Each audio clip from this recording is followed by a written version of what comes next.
ہمارے ساتھ ہیں سینئر وکیل فیصل چودھری صاحب. بہت شکریہ فار جوائننگ اس.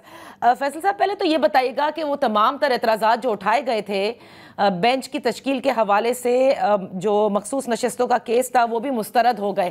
اب آپ کیا دیکھ رہے ہیں اس کیس میں؟ میرا جو ذاتی خیال ہے یہ ایک سیاسی کیس ہے, اور اس کو آپ لیگل طریقے سے لڑیں گے تو آپ کو پھر وہی کانسیکوینس جو ہیں وہ ہوں گے جو کہ ان کیسز کے ہوتے ہیں. مطلب یہ جو آئینی طور پہ, قانونی طور پہ یہ جو بینچ کی فارمیشن ہے یہ انلیگل اور انکانسٹیٹیوشنل ہے.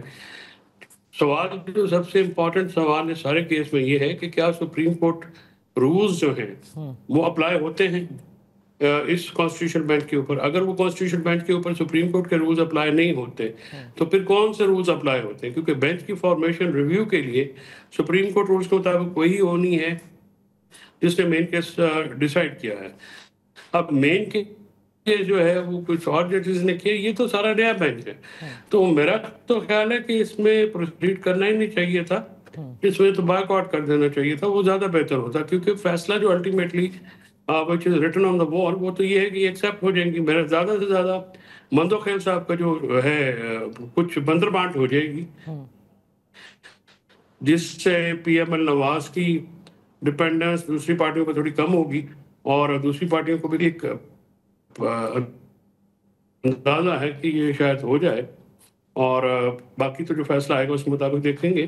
پی ٹی آئی کی جو لیگل ٹیم ہے اس کی اسٹریٹجی جو ہے اور کیسز میں بھی وہ فلاٹ نظر آتی ہے. ایک تو سب سے پہلی بات تو یہ ہے کہ وہ اس میں پارٹی نہیں بنے. صحیح. تو بہت وزٹس ہیں, لیگل وزٹس ہیں اپنے تئیں, تو مجھے سمجھ میں آتی ہے کہ پارٹی کیوں نہیں بنے.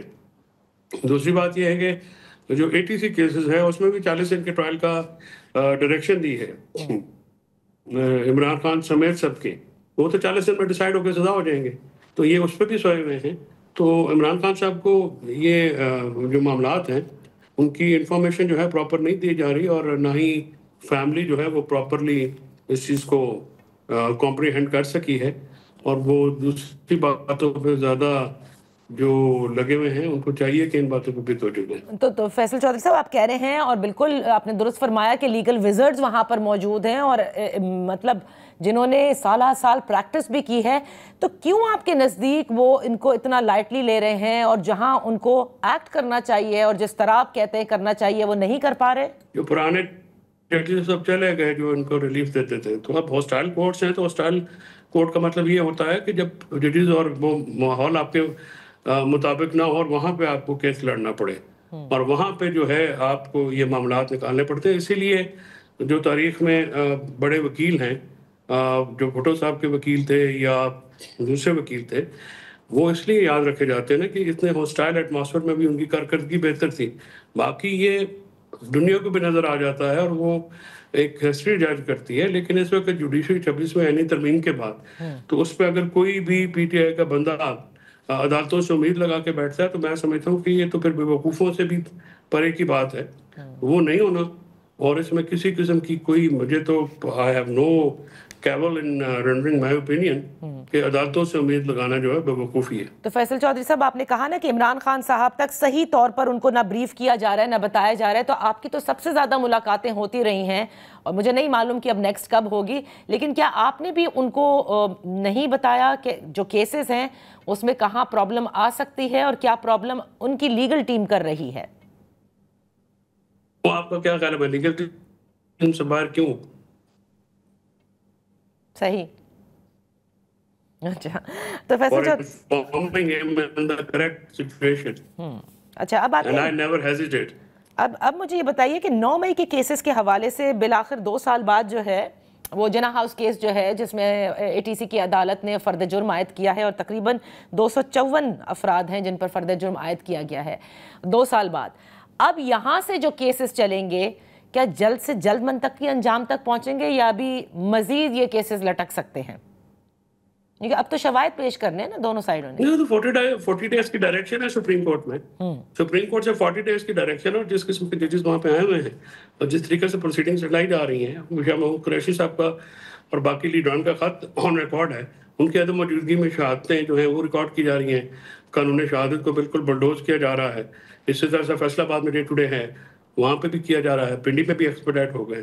تو پتہ نہیں کس غلط فہمی میں ہیں ان کے وکلا کہ یہ کچھ ہو گیا. روزانہ ایک ٹویٹر کی جو میں دیکھتا ہوں کہ اس کے اوپر یا سوشل میڈیا پہ ویوز کے لیے یا وہ تصویریں شیئر ہوتی رہتی ہیں اور جذباتی نعرے لگتے رہتے ہیں. ان سے کوئی خان صاحب نے باہر تھوڑی آنا ہے. اسٹریٹجی ہے کوئی نہیں, لائے عمل ہے کوئی نہیں, وے فارورڈ بھی کوئی نہیں ہے. اور میں سمجھتا ہوں کہ عقل سے, فہم سے, فراست سے, پولیٹیکل ایکیومن سے جو لوگ اس وقت ان الیکٹڈ لیڈرشپ ہے جو پوسٹ کی گئی ہے, عمران خان صاحب کو اس کے بارے میں بہت پہلے سوچ لینا چاہیے تھا. اور میں نے ان کو بتایا تھا ہی agreed with me but I don't know what is the hesitation. اس کا نقصان ان کی ذات کو ہوا بھی ہے, ہو بھی رہا ہے, آگے بھی ہوگا. تو یہ جو پولیگراف ٹیسٹ ہوا اور 3 مرتبہ عمران خان صاحب نے منع کیا, آپ نہیں سمجھتے یہ غلط ہے, یہ ان کے حق میں نہیں جاتا؟ اور کیوں منع کیا ہے؟ قانون کی بالادستی کی تو وہ ہمیشہ بات کرتے ہیں, کیسے بھی کیسز ہوں, فیبریکیٹڈ ہوں یا درست ہوں, لیکن he has to go through this. There are something called human rights and there are certain judgments of Supreme Court of Pakistan and other courts جو کہ prohibit کرتی ہیں کہ آپ کو یہ ٹیسٹ لینے میں پہلے کنسنٹ لینی پڑے گی. Even D N A test کے لیے آپ کسی کو, اور یہ انٹرنیشنل لاز بھی ہیں, آپ کسی کو جو ہے وہ اس طرح سے نہیں کر سکتے ہیں, مجبور نہیں کیا جا سکتا. اور دوسری پہلی بات یہ ہے کہ اس انویسٹیگیٹنگ ایجنسی کو 2 سال بعد خیال آیا ہے. سپریم کورٹ نے جو ہے, مجھے تو سمجھ میں نہیں آتا کہ ان کو واپس کیسے بھیج دیا ہے. عمران خان صاحب وہ تو ریمانڈ میں انہوں نے ریجیکٹ کر دیا, تو ریجیکٹ ہو گیا تھا. سی اے تو سول کورٹ سیکشن 30 کے لیول کا ایک معاملہ ہے جس کو سپریم کورٹ نے جو ہے وہ ڈیل کیا. شہباز گل صاحب کا ریمانڈ کے کیسز میں ہمیں تو ڈانٹ پڑتی تھی کہ اب سپریم کورٹ ریمانڈ کے کیسز جو ہے وہ بھی ڈیل کرے گی. تو یہ جو اس قسم کے فیصلے آنا یا کرنا جو ہے, یہ تو میں سمجھتا ہوں کہ بالکل غلط بات ہے. عمران خان صاحب نے بالکل ٹھیک کیا ہے, ان کو بالکل نہیں پولیگرافک ٹیسٹ دینا چاہیے, کیونکہ پولیگرافک ٹیسٹ جو ہے وہ پتہ نہیں جو انویسٹیگیٹنگ ایجنسیز جو اس وقت جتنی انڈر پریشر وہ ہیں, ان سے آپ کیا توقع کرتے ہیں؟ تو یہ جو اب اسٹیبلشمنٹ سے مذاکرات کے حوالے سے کہا ہے عمران خان صاحب نے, اس کو آپ کیسے دیکھ رہے ہیں؟ کیونکہ آپ نے سوالات اٹھائے ہیں, ظاہر ہے موجودہ قیادت پر پاکستان تحریک انصاف کی, وہ یہ بخوبی کر سکیں گے جس خواہش کا اظہار عمران خان صاحب کر رہے ہیں کہ دس از دا ٹائم, بات ہونی چاہیے ہے اور اسٹیبلشمنٹ صحیح ہونی چاہیے؟ بالکل نہیں کر سکتے. ان کی نہ کیپیسٹی ہے, نہ ان میں یہ کوئی ابھی تک انہوں نے کوئی ایسا ماحول پیدا کیا ہے جس سے اسٹیبلشمنٹ کو ضرورت پیش ہو. اور اب جو حالات ہیں Nadia, politics is a day to day affair. آپ کو نئی اسٹریٹجی بنانی پڑتی ہے according to the new situation. اب سچویشن از ڈفرنٹ. اب بات یہ ہے کہ آپ تو بات کرنے کے لیے ہمیشہ تیار ہیں. اس وقت بھی کچھ بات چیت ہوئی تھی جب پریشر تھا, مذاکرات نہیں کیے گئے, جیسے کہ 26 نومبر کو. اور پھر جو بندے ہیں جیسے گور ہیں یا علی امین ہیں یا دوسرے پولیٹیکل سینس رکھنے والے لوگ ہیں, ان کے خلاف ایک باقاعدہ مہم شروع کی جاتی ہے. باہر سے بیٹھے ہوئے لوگ جو ہیں اندر کے لوگوں سے, پارٹی کے اندر سے لوگوں سے ملے ہوئے ہیں, اور وہ شروع کر دیتے ہیں کہ جی یہ کمپرومائز ہے. تو یہ اس طرح سے پارٹی کمزور ہوئی ہے اور پارٹی کا کوئی حال نہیں ہے. پارٹی کی اندرونی لڑائیاں اس قدر بڑھ گئی ہیں کہ اسٹیبلشمنٹ کو یا کسی اور کو کچھ کرنے کی ضرورت ہی نہیں ہے. اب ارریلیونٹ ہوتے جا رہے ہیں ڈے ٹو ڈے. جب تک الیکٹڈ لیڈرشپ جو ہے, جیسے گور صاحب ہیں یا متحمل والے آدمی ہیں, ان کے ہاتھ میں نہیں دیے جائیں گے معاملات. تو عمران خان صاحب کو یہ بات میں بتا چکا ہوں, تحریک جو ہے وہ نہیں چلنے والی ہے, اس کا کوئی ماحول نہیں ہے. جنید اکبر سمیت سارے بھی ایک سائڈ پہ ہو جائیں, بندے نہیں نکلیں گے. اس کی وجہ ہے کہ موسم بھی ایسا ہے. دوسری اور پھر ان کی لیڈرشپ جو ہے وہ ساری کوورڈ ہے, وہ بھاگ جاتی ہے موقع سے. اور ایسی چیزوں کے اوپر پھر لوگ جو ہیں ان کے بچے شہید ہوئے ہیں. کوئی ورکر جو چاہ رہا تو ہوتے نہیں ہے کہ اب ہر وقت ان کو ڈال دیں کسی کے آگے. تو یہ ذاتی کی بات ہے, اس طرح سے طریقے نہیں چلتی. طریقے چلانے کے لیے بھی ماحول بنانا پڑتا ہے. اچھا, اور وہ ماحول نہیں ہے. اچھا, ماحول نہیں ہے. آپ نے کہا بیرسٹر گوہر ہوں, علی امین ہو, ظاہر ہے انہیں کسی قسم کی کوئی ٹرافی نہیں ملی. بیرسٹر گوہر جب کو وہ فری ہینڈ نہیں ملا, تو فری ہینڈ تو وہاں کسی کو بھی نہیں ملا نا, انکلوڈنگ بیرسٹر گوہر. وہ بھی ہر وقت یہی کہتے رہتے ہیں کہ میں پہلے جا کے بانی تحریک انصاف سے بات کروں گا, وہ اگر ہمیں بتائیں گے تو پھر ہم آگے بڑھیں گے. Does he have that free hand from Imran Khan کہ وہ جائیں اور بات کر لیں؟ He has to have. Imran Khan صاحب has to decide upon it. اور ان کو کچھ بندے, اگر ان کو نہیں تو کوئی اپنی جو بندے ایسے جن کے اوپر وہ ٹرسٹ کرتے ہیں ان کو لگا دیں. اور they must have political acumen. Otherwise جو ہیں جو بندے انہوں نے لگائے ہوئے ہیں وہ ان کا نقصان کر رہے ہیں، اور آئی ہوپ کہ ان کو ریئلائز ہو جائے.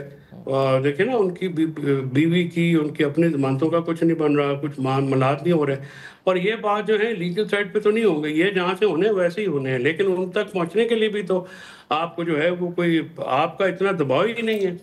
لیکن وہ کیوں بات کریں گے؟ یہ بھی تو دیکھیں نا، وہ اس وقت کیوں بات کریں گے؟ ایگزیکٹلی، میں آپ کو یہی تو عرض کر رہا ہوں کہ ان کی کیا کمپلشن ہے کہ آپ سے بات کریں اس وقت؟ ان کے اوپر تو کوئی دباؤ نہیں ہے. وہ تو بات آپ نے کرنی ہے اور آپ نے راستہ نکالنا ہے. either you stay behind the bars as long as کوئی ایونٹ ہوتا ہے، اور ایونٹ کل بھی ہو سکتا ہے، ایونٹ 10 سال میں بھی ہو سکتا ہے، ایونٹ 2 سال میں بھی ہو سکتا ہے. سو obviously آپ کو پولیٹیکل جماعتوں سے ہی بات کرنی پڑے گی. اسٹیبلشمنٹ ڈائریکٹلی تو بات کرے گی نہیں آپ سے.